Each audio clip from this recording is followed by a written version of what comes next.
from Hollywood, I'm Martin Grove, welcoming you to our Screendollars podcast, Box Office Autopsy.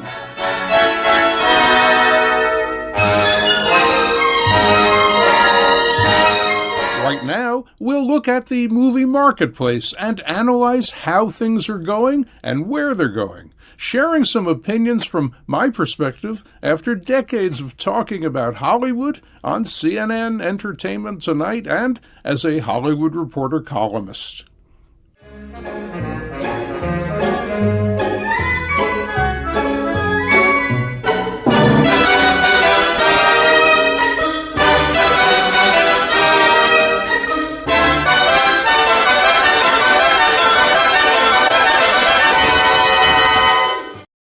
President's Weekend was a big improvement over our last weekend, thanks mostly to Sony and PlayStation's action-adventure Uncharted, which sailed into first place with $51 million for 4 days. Despite Hollywood releasing very little product the past 6 weeks, 2022 is up nearly 515% from last year, according to ComScore, with 2022 to date at over $655 million versus nearly $107 million last year. Uncharted uncovered the most box office loot, opening to $51 million for the holiday weekend and $44.2 million for Friday through Sunday. Exhibitors were very low with $20 to $25 million projections. Media pundits also missed the boat with $25 to $35 million. The stronger results verify an undeniable box office recovery that will strengthen in coming weeks, with the Omicron surge slowing and more states starting to relax pandemic restrictions. That should boost ticket sales to older adults and to families. What made Uncharted work so well is perfectly clear, sight unseen, in this behind-the-scenes video. I'm Tom Holland. And I'm Mark Wahlberg, and we are on the set filming Uncharted. Yeah, like I was literally just 30 feet up in the air scaling a massive ship. Well, it wasn't quite 30 feet. Yeah, it was actually 40 feet. I was just trying to be modest. Huh? Hey, Mark, do you know what the word Uncharted means? It means something brand new, never before seen, hasn't ever been put on a map yet. And that's what this movie is. The story, Uncharted. The action, Uncharted. The locations are Uncharted. The characters? So the characters are maybe a little bit charted because they're based on an incredibly popular video game franchise. Oh, so just a little charted. Yeah. I play Nathan Drake. He's resourceful, witty, great with a riddle, lives for adventure, and he's the greatest treasure hunter of all time. I play Sully, Nathan's older, wiser, and far more handsome mentor. Well, older, yeah. But really it's the two of them working together. They just work.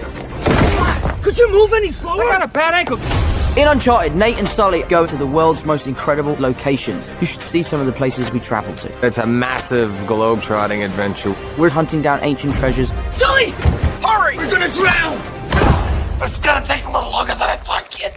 Which leads to some pretty insane stunts. Like when you hit me in the face today with that sword. No. Next time, don't get in the way of my sword. Get ready for the adventure of a lifetime with Uncharted. Oh, God!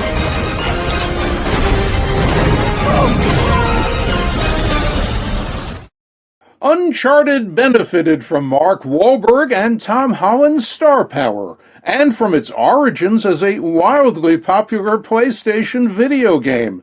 It's a fun movie that lets people forget about their troubles, at least for 116 quick minutes. Critics may have slammed it with 40% rotten on RT, but its audience score is an enviable 90%, which means great word of mouth. Uncharted also got some help from not streaming day and date. Internationally, it saw sizzling ticket sales of 55.4 million in 62 top markets, but not including China, where Uncharted doesn't arrive until March 14th. That puts its global cume for now at $106.4 million. Dog's box office bite was a lot better than his bark. The MGM and Film Nation comedy starring Channing Tatum finished second with $18.1 million for 4 days and $15.1 for 3. Exhibitors thought Dog, which reportedly cost just $15 million to make, would dig up $7 to $9 million. The media crowd was higher, but still too low, with 10 to 15. Dog's moviegoer appeal is evident in this quick visit with its stars. Me and you are going to go on a little road trip. Reed and I, we go on a lot of road trips together, and we love a road trip. We'd always wanted to set a story in a lot of these places that we know and love, and there's bonding. It's just the thing that happens on a road trip. Maybe just take crazy down. Just one notch, that's it. We didn't want to make a war movie. We wanted to make a road movie because that was a way to bring people into this world of Special Forces soldiers and their dogs. Hey, no! To have a dog that likes to bite people, eat this guy all the way down the western seaboard, and he's sort of biting her back on some level, and it just was funny to me. You're just a demon. You're just a demon. They're both wounded and compensating in some way, shape, or form. But by the end of the movie, they realize that they're kind of each other's tribe. Just being with each other was, in a way, healing, and just the presence of her was sort of intrinsically opening both of them up. Dog sounds like pure comedy, but the storyline also has its darker moments involving the title character, who's actually a trained military attack dog. Its best demos on tracking were women under and over 25, with younger women liking it most. Here, too, it benefited from not day and dating. Critics were okay at 76% on RT, but audiences were a great 91%, indicating favorable word of mouth. Disney and 20th Century's Death on the Nile, last weekend's #1 film, slid to 4th, not 3rd place. That went to Spider-Man: No Way Home in weekend 10. Nile did $7.2 million for 4 days, with a 3-day total of $6.3 million, down 51%. It's done $25 million domestic. The holiday weekend's third opening, last and least, Neon's The Cursed, wasn't blessed with good ticket sales. It finished 10th with $1.95 million for 4 days and $1.7 million for 3. Exhibitors were thinking $2 to $3 million. But media pundits had it at $1 to $2 million. The R-rated 19th century horror tale is set in a French village with what may be a supernatural menace. It tracked best with under 25 women, the usual core audience for horror genre movies. Critics were just okay with 74% on RT, but audiences hated it with 56%. Besides Uncharted's box office gold, Hollywood insiders were also talking about Oscar gold this week, especially the frontrunners for Best Picture, which is where we're shining our Oscar Outlook spotlight today.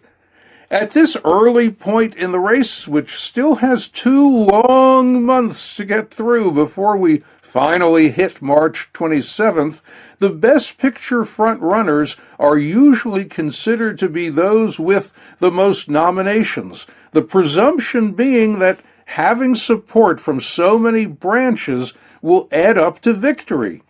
If so, the frontrunners look like Netflix's Western drama The Power of the Dog with 12 noms, more than anybody else, and Warner Brothers' sci-fi epic Dune with 10. Of those, Power has the most powerful prospects. Here's a quick look at Power that shows its strength. Open up the gate, let him out. You sure he's not ready? Go on, let him out. It's just a man, Peter. Only another man.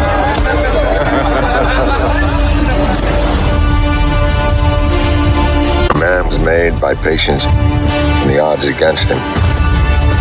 Or what kind of man would I be if I did not help my mother? Peter!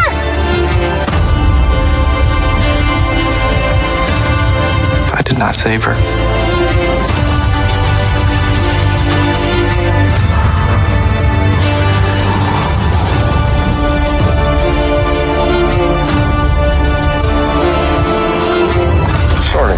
lonesome place out here, Pete, once you get in the swing of things.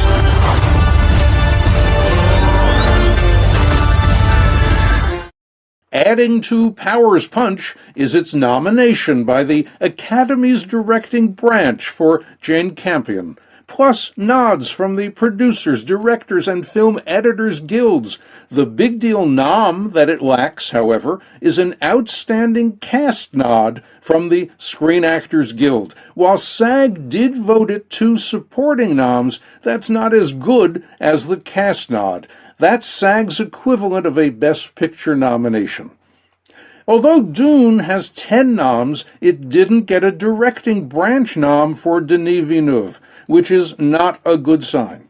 It also doesn't help that the Academy tends to ignore sci-fi when it thinks about Best Pictures, so Dune faces some big challenges despite its 10 noms. Disney and 20th Century's musical drama West Side Story and Focus Features drama Belfast each have 7 noms, including for their directors Kenneth Branagh and Steven Spielberg, respectively, so they're definitely horses to think about in this race. It's also worth keeping an eye on Netflix's political satire Don't Look Up. Its 4 noms include picture and film editing, but not directing. Although its director Adam McKay didn't get any love from the director's branch or the DGA, he is a very well-regarded filmmaker and was nominated in 2016 for directing The Big Short, which also had a Best Picture nom. Here's a scene called Planet Killer that's all about a deadly comet closing in on the Earth. This comet is what we call a planet killer. That is correct.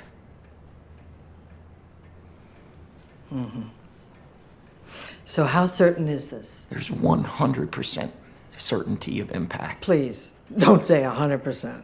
Can we just call it a potentially significant event? Yeah. Yes. But it isn't potentially going to happen. It is going to happen. Exactly, 99.78% to be exact. Oh, great. Okay, so it's not 100%. Well, scientists never like to say 100%. Call it 70% and let's move on. But it's not even close to 70%. You cannot go around saying to people that there's 100% chance that they're going to die. You know, it's just nuts. And we should get some of our scientists on this, you know, no offense, but you're just 2 people that walked in here with Dr. Oglethorpe. Dr. Ogilvy. Yeah. Don't overlook a picture with the star power of Leonardo DiCaprio, Jennifer Lawrence, Meryl Streep, Cate Blanchett, Jonah Hill, Mark Rylance, and Tyler Perry. Actors are Oscar's biggest voting branch, and they gave Don't a SAG Outstanding Cast nom. Don't is wickedly funny political satire that speaks to our times. It is what they like to say in Oscarland, relevant to our times. If it's the second or third choice on everybody's preferential voting ballot, it could surprise Oscar night. As I've said many times, it's better to be a picture that everybody kind of likes and makes their second or third choice, rather than to be the solid, absolute, passionate front runner that falls by the wayside and gets replaced in that Byzantine system of preferential voting. Well, talking about surprises that are possible, here's one that nobody would have expected at all from the Academy, needless to say, and that was the announcement that got reported quite widely last week about a deal with the Academy and Twitter to have people in the Twitterverse, if you will, voting for their favorite movies, and some of them will be brought expenses paid to Hollywood for the Oscars, and they might be on the show, and this and that. Confusing, and I'm not sure if it makes any sense. But look, if you think Doctor Strange is going to have problems in the multiverse, just wait till Oscar hits the Twitterverse.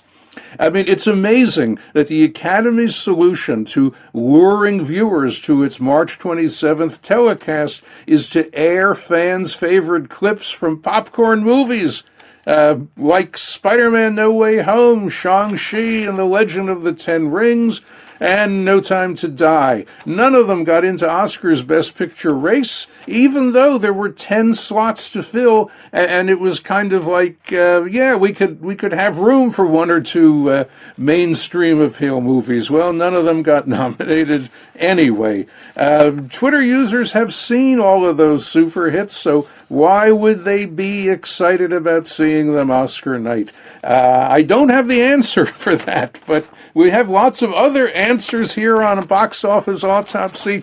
Next week, for instance, we won't have any huge openings to talk about, but we will have the answers to how Cyrano from MGM Braun opened, and we'll also know how Uncharted held up in its second weekend. Our Oscar Outlook spotlight will be on the Producers Guild winners, since PGA uses the same preferential voting system the Academy uses. Their votes correlate frequently, but not always. We'll also be looking ahead to Warner Brothers and DC's The Batman, starring Robert Pattinson, opening March 4th. The buzz is for a $100 million domestic launch, which would certainly be a lifesaver, not just for Gotham City, but for exhibitors everywhere. Adding to the Batman's global potential is its just having been okayed by China to open there March 18th. It's tracking like a megawatt blockbuster. Average total awareness is 36 points over norm. For men over 25, it's 38 points above norm. As for first choice, older men are best, 29 points over norm. Next best are men under 25 with 6 times norm. And there's no question women are interested as well. Women under and over 25 are both 4 times the norm. The Batman looms as a 4 quadrants hit, able to bring March in like a lion. Please join us for all of the above on the next episode of Box Office Autopsy. Until then, thanks very much for listening.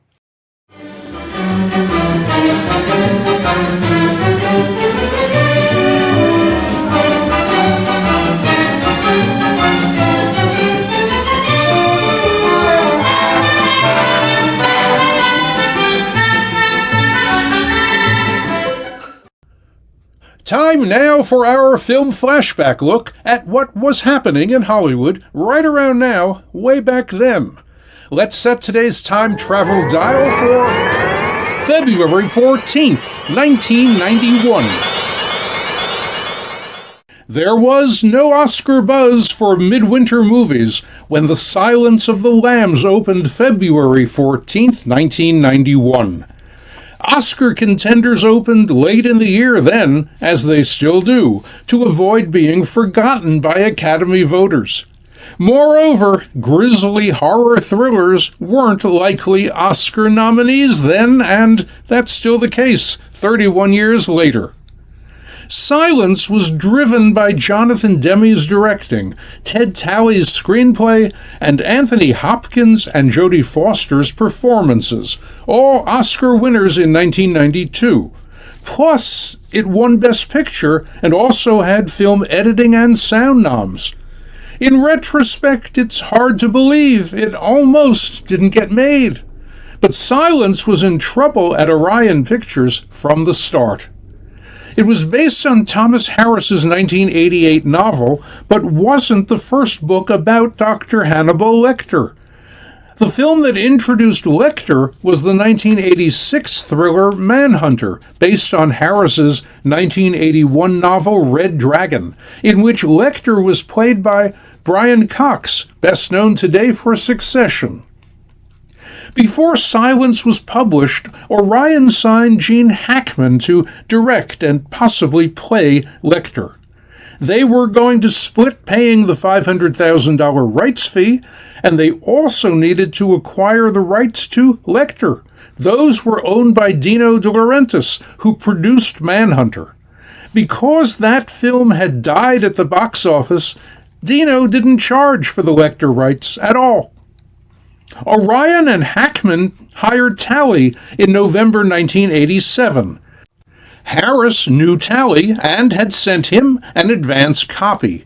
Talley was midway through writing draft 1 when Hackman dropped out because he decided he didn't want to play any more violent roles. The financing evaporated quickly. Mike Medavoy, an Orion partner and production chief, asked Talley to keep writing, while new money and a new director were found. Jonathan Demme, who directed Orion's 1988 hit Married to the Mob, said yes after reading the novel. Things began moving quickly. Talley and Demme met in May 1989. No big rewrites were needed, and filming began November 15th. Demme's first choice for Lecter was Sean Connery, who passed. Dustin Hoffman, Jack Nicholson, and Robert De Niro were among those considered before Hopkins was cast.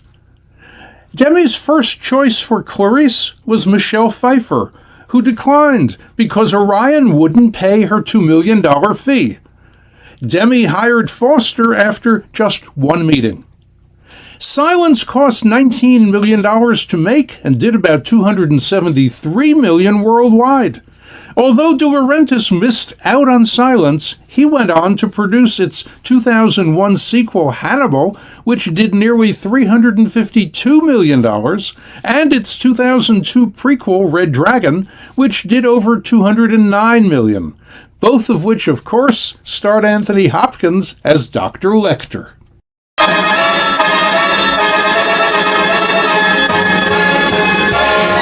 And that's it for today's podcast. Thanks for listening.